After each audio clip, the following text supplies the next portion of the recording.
Hey guys, so before we get to today's video, I just wanted to make a quick note. I was a little stressed out when recording this video, and in my haste, I didn't realize that I mispronounced Lucio Fulci's name. I was a little stressed out with technical issues and just some other stuff going on, and in my haste when recording this, I mispronounced the name, and I just wanted to apologize.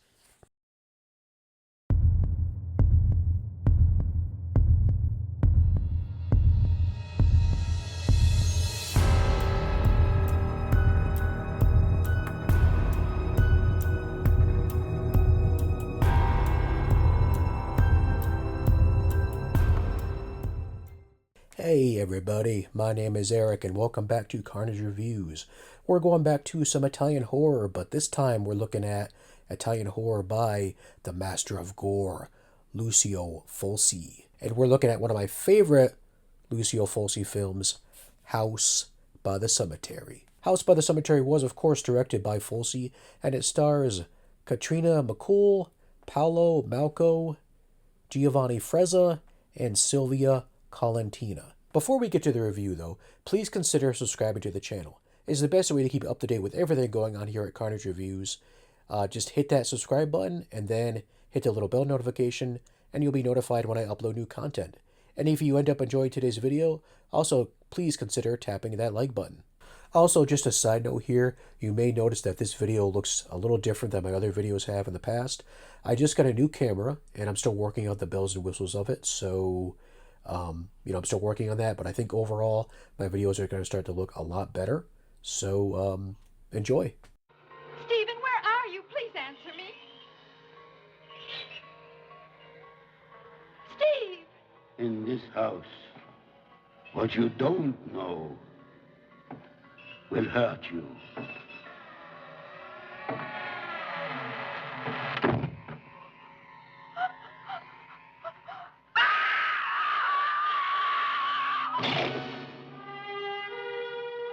It was to be a getaway dream. It's becoming a runaway nightmare. Do you see anything? Some old steps going down.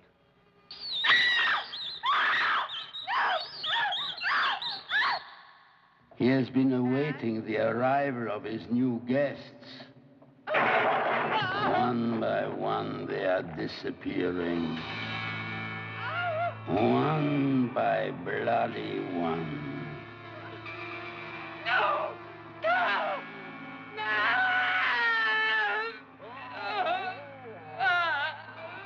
When you move to this house,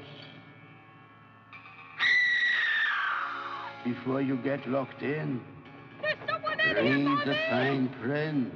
Mommy, hurry! You may have just Get me! mortgaged your life. Due to the graphic nature of this film, no one under 18 will be admitted. House by the Cemetery. House by the Cemetery is about exactly what the title suggests. A house by the cemetery. Norman and Lucy Boyle, along with their son Bob, move into a house in New England. The family plan to stay in the home while Norman continues the research of his colleague Dr. Peterson, who killed his mistress and then himself. Bob befriends a mysterious little girl named May, who warns him that he and his parents need to leave the house. As Norman investigates Dr. Peterson's research, he learns about a mysterious doctor named Dr. Freudstein. The bodies begin to pile up as someone or something lurks in the basement of the house the Boyles are staying in. So some fans of Fulci probably don't consider House by the Cemetery his best work, but I don't know. I love this movie. I love the gothic atmosphere of the house. I love the music. The music is pretty badass, especially that main theme song.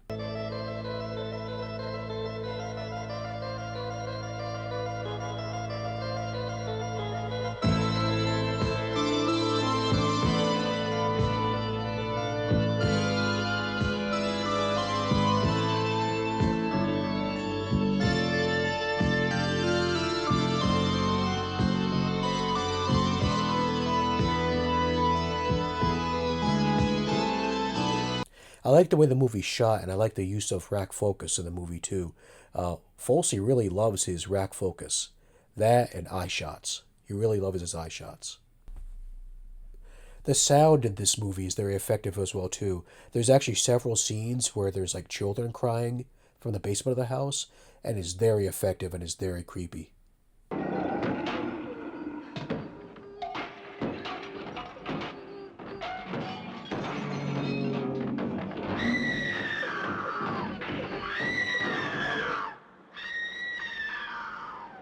So unlike other Fulci films, this one doesn't have as many creative kills, but there are a couple of good moments, especially at the beginning of the film when a woman gets stabbed in the back of the head with a knife and the knife sticks out of her mouth. That's pretty cool. The one thing I hear the most when people discuss House by the Cemetery is the character of Bob. And the reason for that is because Bob, whoever dubbed his voice, well, has a very interesting voice. We'll just say that. And if you don't believe me, take a listen for yourself. Mommy. What's the matter? Mommy, why does that girl keep telling me I shouldn't go there? Huh? So where are we gonna live? And an even nicer place, thanks to Professor Mueller. Otherwise, you'd sleep in a tent. I wish. Will you get me some candy? After dinner, if you're a good boy. And you know, well, I'll admit that that voice is pretty annoying for the most part. I think it adds to the overall charm of the movie. So, some spoilers here, just to let you know, some spoiler warning. Anne, the babysitter, she's a weird character. We're introduced to her first as like a mannequin. Yes, I said mannequin. So May, this little girl that's becomes friends with Bob, who is clearly a ghost. That's not really much of a spoiler because I think it's pretty obvious that May is a ghost. So, anyways, we see May at a storefront looking in the window, and the mannequin she's looking at ends up looking exactly like Anne, the babysitter, who's introduced later on. But anyways, May's looking at this mannequin, and the mannequin just becomes beheaded for some reason, and blood's coming out of it, falls to the ground, and I guess that's foreshadowing for what happens later on in the film because Anne does get beheaded by the killer. But what's strange is that I kept trying to figure this out: is Anne a ghost? Is she working with the killer? Because there are a couple weird things that happen. One, when the family moves into this house, the house by the cemetery, the basement where the evil character is locked up. There's a boarded up and it's locked. For some reason, Anne is seen opening the door up, and it's never really explained why she does it. She just does it. And not to mention that after she opens the door, she makes some weird eye contact with Norman, who's the husband in the film, who's doing the research. And that's never really explained either why they're looking at each other the way they are. I assume maybe that they're having an affair, but it's never touched upon after that. And then second, a kill happens later on in the house.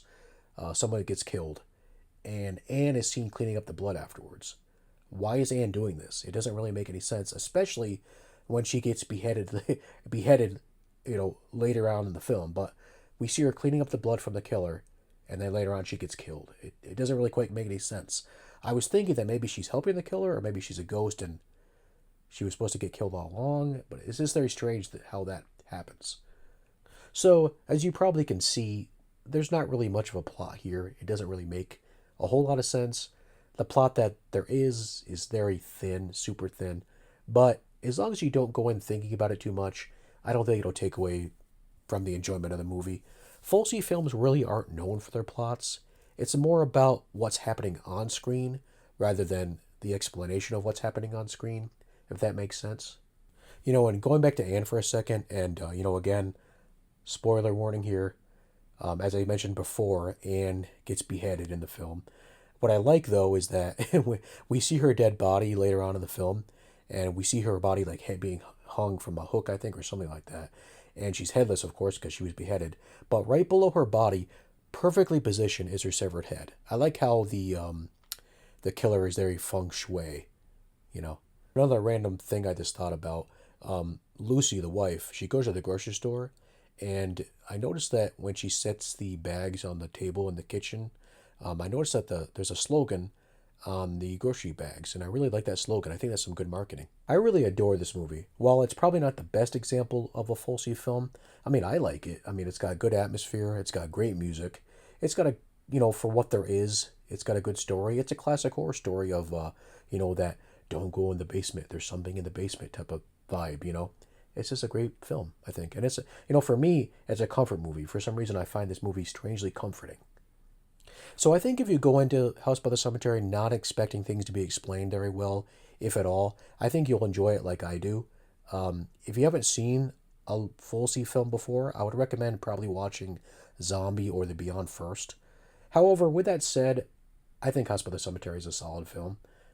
Is it perfect? No, but I think it's fun. So with that said, I give House by the Cemetery 4 skulls. Thanks for checking out today's video, guys. Are you a Fulci fan? What are some of your favorite films of his? Do you like House by the Cemetery? Let me know in the comments. If you enjoyed today's video, please consider tapping in a like. And if you haven't done so already, please consider subscribing to the channel. With that said, guys, have a good day, good night, good afternoon, whenever you're watching this. Bye-bye.